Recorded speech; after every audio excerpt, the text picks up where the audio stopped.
श्री शिवाय नमस्तुभ्यम दोस्तों। जैसे कि आपको मालूम है कि आने वाली 1 तारीख को यानी 1 मई को बुधवार है और बुधवार के दिन ही अष्टमी भी है, यानी बुधवार की अष्टमी।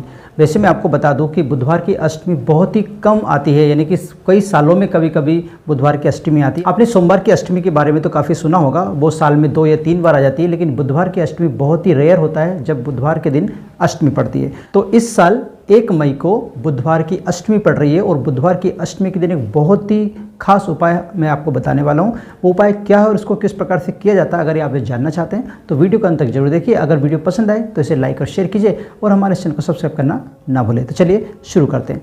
तो जैसे कि मैंने आपसे कहा है कि बुधवार की जो अष्टमी है बहुत रेयर होती है, बहुत ही कम आती है साल में, कभी 2 साल में, कभी 4 साल में, यानी कि बहुत रेयर होता है जब बुधवार के दिन अष्टमी पड़ती है।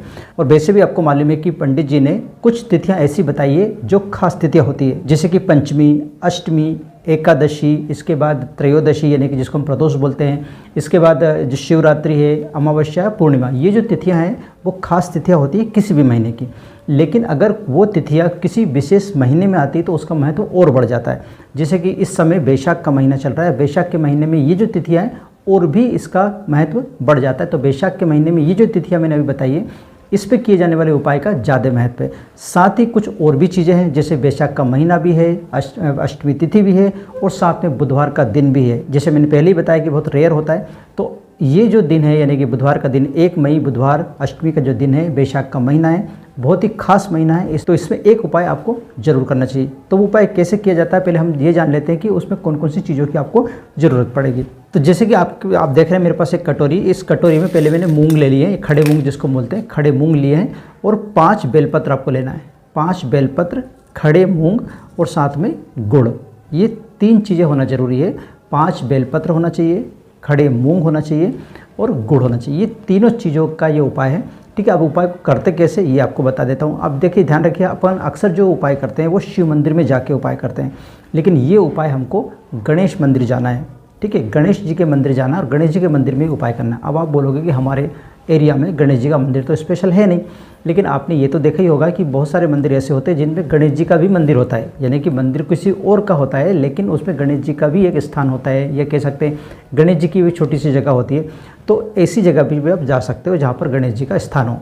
ठीक है, मंदिर वो पर्टिकुलर मंदिर किसी और का हो सकता है, लेकिन उसमें गणेश जी का अगर कहीं स्थान है तो आप वहाँ पर भी इसको कर सकते हो, या गणेश जी का जो स्पेशल मंदिर है वहाँ पर भी जाकर कर सकते हो। ठीक है, तो मंदिर कौन सा जाना है आपको? शिव मंदिर ना जाकर आपको कहाँ जाना है? गणेश जी के मंदिर जाना है।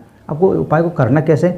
आप क्या करेंगे, जिस भी व्यक्ति को बहुत ज़्यादा तकलीफ हो, शारीरिक तकलीफ की बात कर रहा हूँ मैं, किसी भी इंसान को अगर शारीरिक तकलीफ है, उसके जोड़ों का दर्द है, किसी प्रकार का दर्द है, या फिर कैंसर है, दमा का रोग है, किडनी खराब है, कुछ भी, यानी कितनी बड़ी से बड़ी बीमारी हो या छोटी से छोटी बीमारी हो, मैं बीमारियों की बात कर रहा हूँ, रोग की बात कर रहा हूँ, तकलीफ की बात कर रहा हूँ। हम यहाँ पे धन या वैभव के लिए उपाय नहीं कर रहे हैं, हम हमारे शरीर को स्वस्थ रखने के लिए उपाय कर रहे हैं।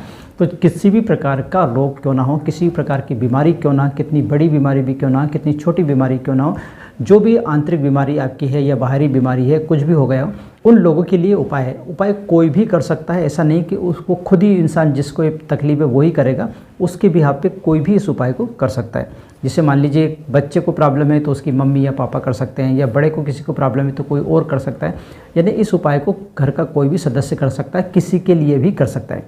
अब इसको करना कैसे?